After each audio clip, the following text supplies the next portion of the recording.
পরিবেশ রসায়নের প্রথম পার্টে আছে হচ্ছে বাষ্পমণ্ডল বা বায়ুমণ্ডল নিয়ে কথাবার্তা। এগুলা যদিও আমাদের শর্ট সিলেবাসের বাহিরে, কিন্তু অ্যাডমিশনে কাজে লাগে।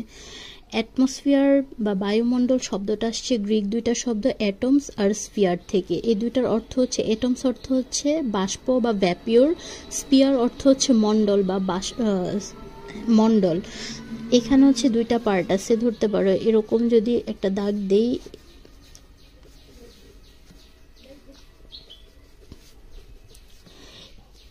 এই যে এটা হচ্ছে 0 কিলোমিটার, মানে ভূপৃষ্ঠ যেটাকে বলে 0 কিলোমিটার, এটা হচ্ছে 85 কিলোমিটার, এটা হচ্ছে কত 1000 কিলোমিটার।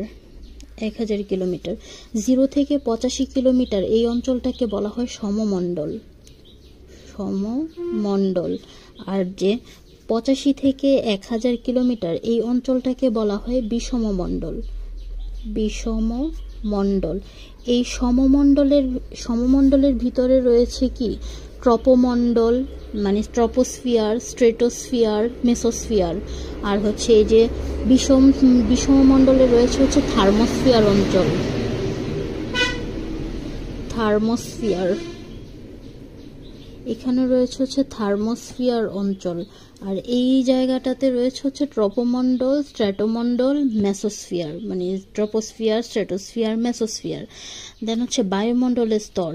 এটা এই যে সমমণ্ডল বিষমমণ্ডল কিসের ভিত্তিতে ভাগ করা হয়েছে? এটাও করা হয়েছে যে গ্যাসের সংযুক্তের ভিত্তিতে।